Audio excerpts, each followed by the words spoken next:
Honorable members, you are welcome back to a recall meeting of Parliament during this busy period of electioneering campaigns for the December 2024 general elections. But before I proceed, permit me to first commend officers of the Ghana National Fire Service for their swift response to a fire incident in an office on the mezzanine floor of Job 600. But for their timely intervention, I sincerely cannot tell what could have happened.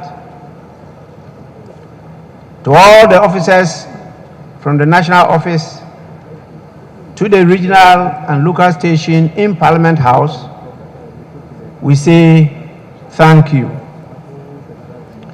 Whilst investigations by the Ghana National Fire Service are ongoing, I want to urge each and every one of us to, at all times, prioritize safety in whatever we do.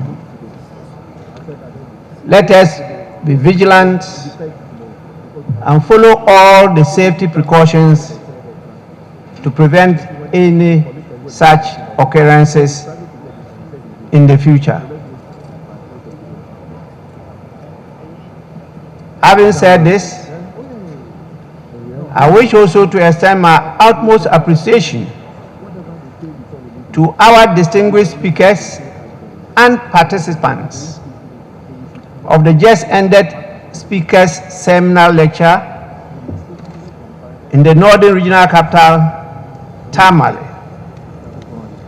The chiefs, academia, public servants, representatives of non-governmental organizations, community-based organizations, students, the public, and ordinary citizens were there in their numbers to engage the speakers and discussants on the theme of the summit.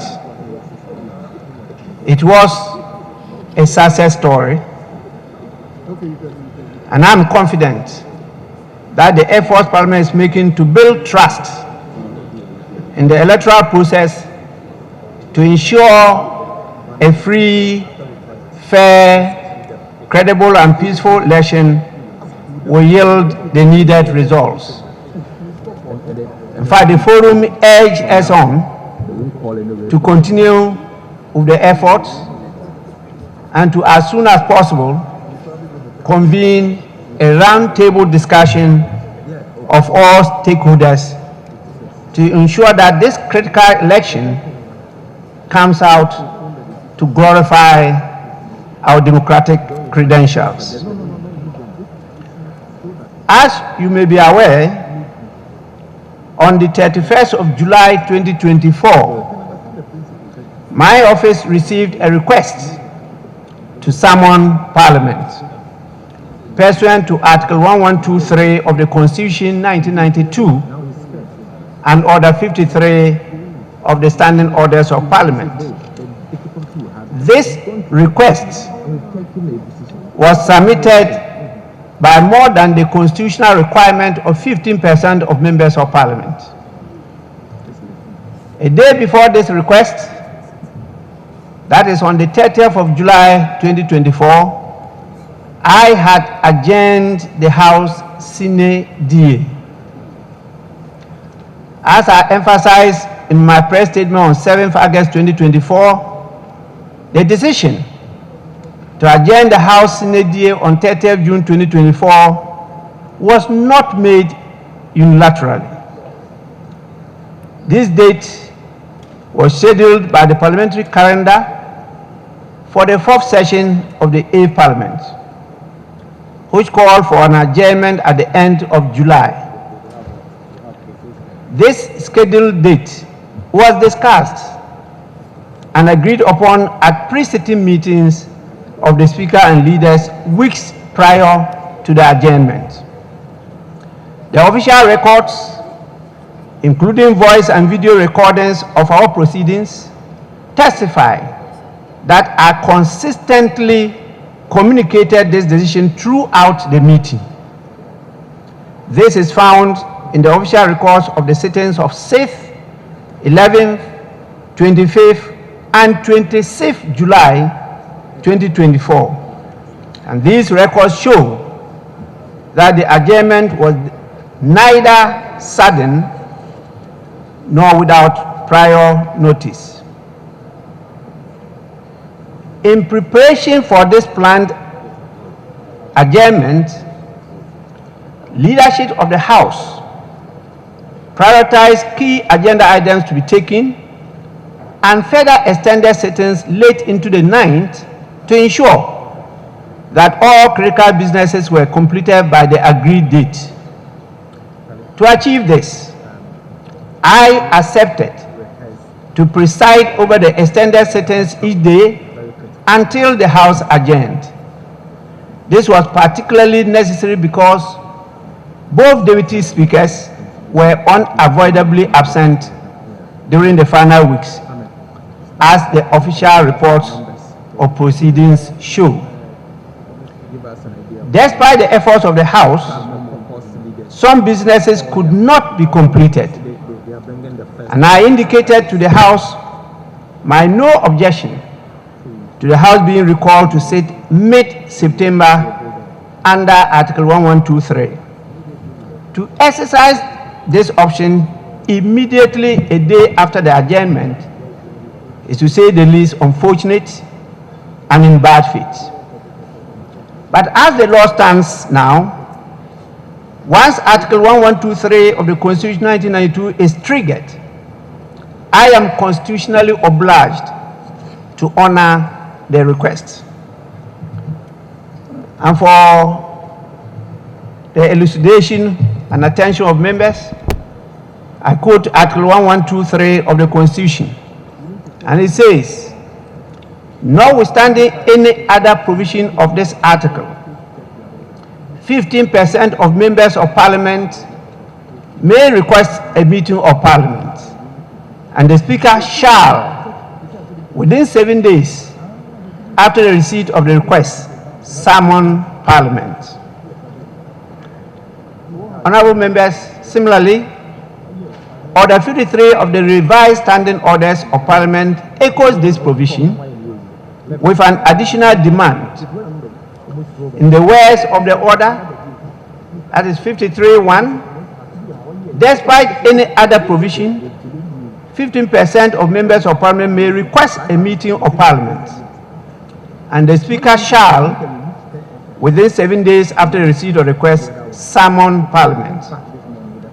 And 53.2, Parliament shall convene within 7 days after the issuance of the notice of summons.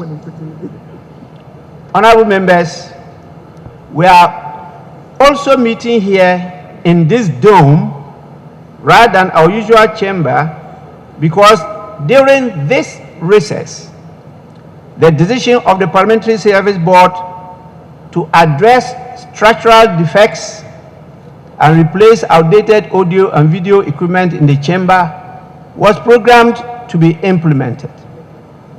This became an imperative to be done this time after an earlier attempt fell through during the May-June recess. The implementation of the board's decision to replace and upgrade the facilities became compelling as a result of the frequent equipment failures and the structural defects that has on many occasions disrupted proceedings of the House. These works are also part of the transitional preparations for the next Parliament of the Fourth Republic, which will be sworn into office on the 7th of January 2025.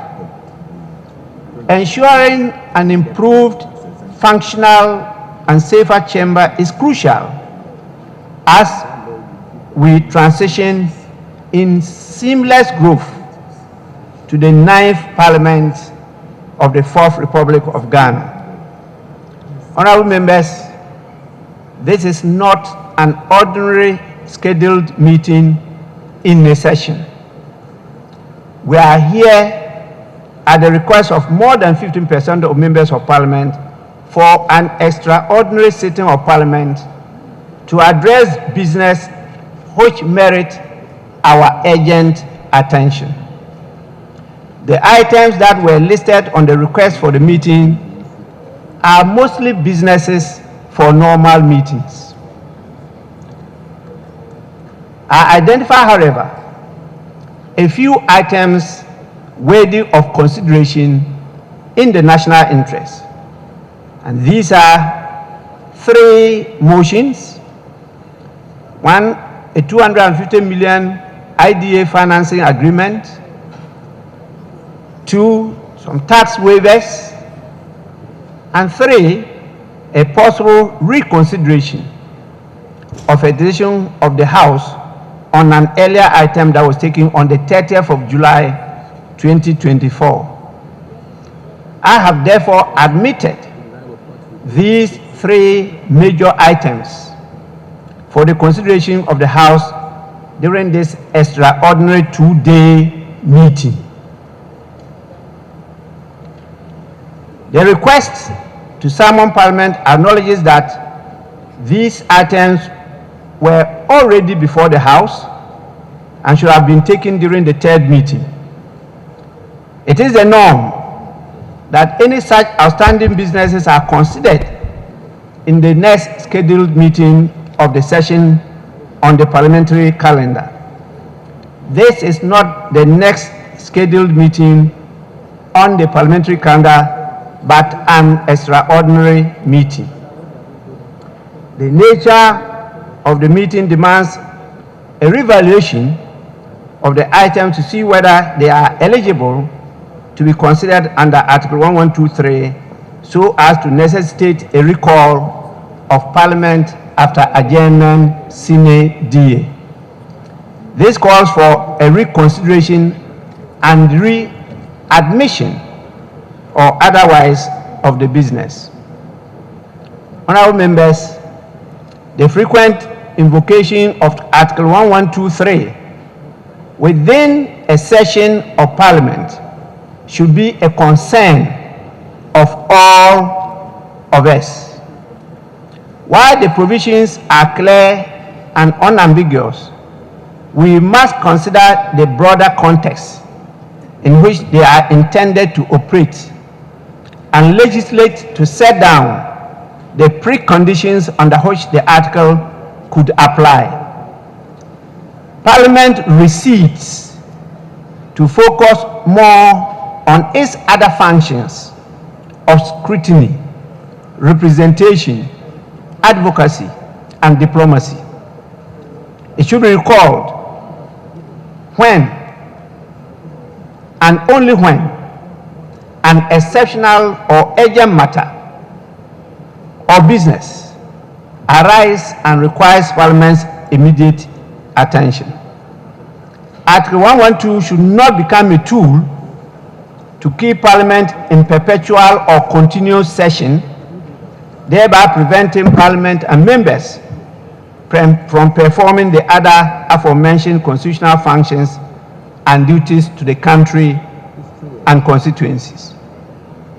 A frequent invocation of Article 1123, particularly in a House composed such as this 8th Parliament, could pose challenges to the governance of the country. The good intentions of the drafters of the Constitution could be turned into a horror movie. For instance, frequent recalls can disrupt planned legislative annual budget and workflow, drain national resources, and affect the overall productivity of Parliament. Honorable members, I invite members to, at the appropriate time, deliberate on this matter to establish when it is appropriate to resort to the use of Article 1123.